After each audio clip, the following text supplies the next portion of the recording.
Sandfire is a copper and gold mining company that has its main operation in the middle of Western Australia, about 900 kilometers north of Perth.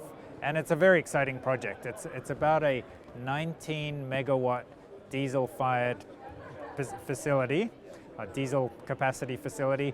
11 megawatts of solar have been incorporated into that. So at peak times, peak sun times that is, the entire system runs on solar, which is very exciting. It can only do that because there's battery storage that keeps the whole thing stable. There are other projects that we've supported as well.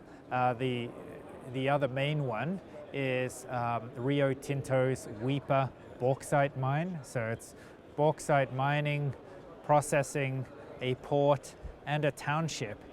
It's again an off-grid diesel facility. Weipa is up in the northwest of Queensland. And the way that works is that Rio has decided to take a staged approach, which is very low risk for everybody concerned. Just put in a little bit of solar and the system barely notices. It acts like negative load.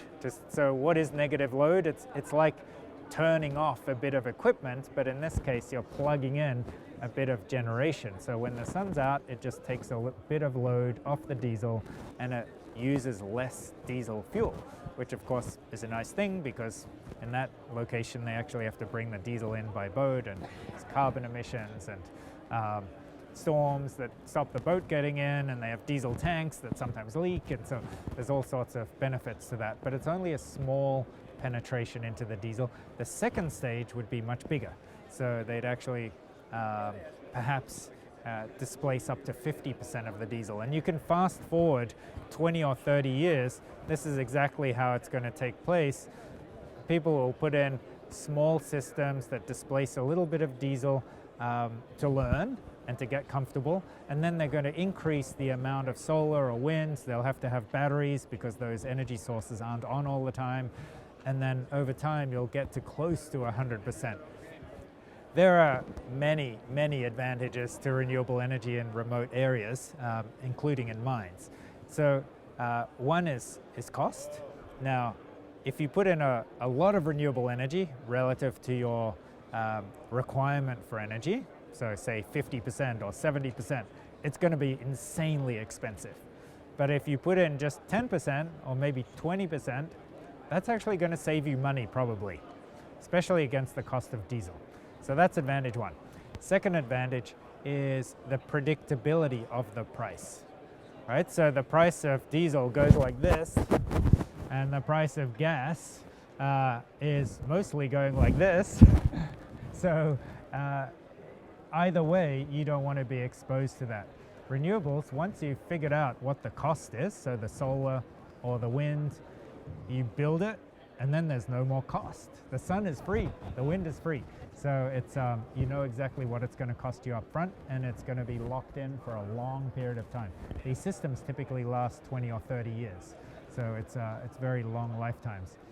The third advantage is really about, call it fossil fuel related negative amenity, or things that you don't want because you have fossil fuels. So noise from the generator, stink from the generator or smell, a delivery risk.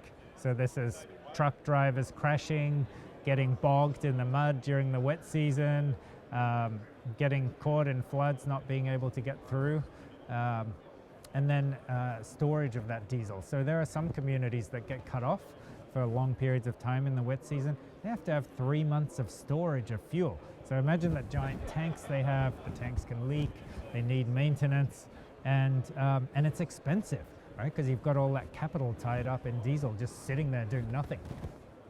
So for miners who are thinking about energy, they need to be thinking about renewable energy. And the reason is that customers are going to increasingly demand it. I recently talked to an aluminium company.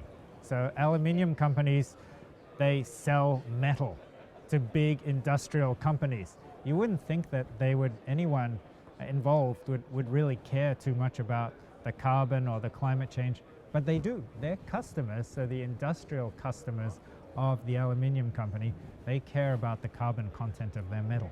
So they're having to think about this. But we've got global climate change agreements. Sooner or later, governments are going to say, hey, miners, just like everybody else, you've got to do your bit to reduce emissions. You've got employees saying, isn't that fantastic? I work for a company that actually cares about the environment. This is not just about recycling paper cups. We're actually going to displace an entire road train of diesel every day or something like that. So, there are many benefits. My vision for renewable energy in the mining sector is that everyone starts small and gets engaged. They need to start monitoring their resource. So how much sun is there, how much wind is there. They need to start monitoring their loads. So how do they actually use energy? Because that modeling will allow them to design a system, and that modeling will also make any project that they decide to build, will make it financeable. So a bank will look at the data and say, yep, okay, we can give you a loan for that, and that'll make the whole system a lot cheaper. So my vision is that everybody gets involved now, starts collecting the data, and starts thinking about, well, someday we're going to have to do renewables, whether it's because it's cheaper, because our customers want it, or because the government is making us do it. One of those three reasons, or perhaps all three, we're going to have to do it. So we might as well start looking at it now.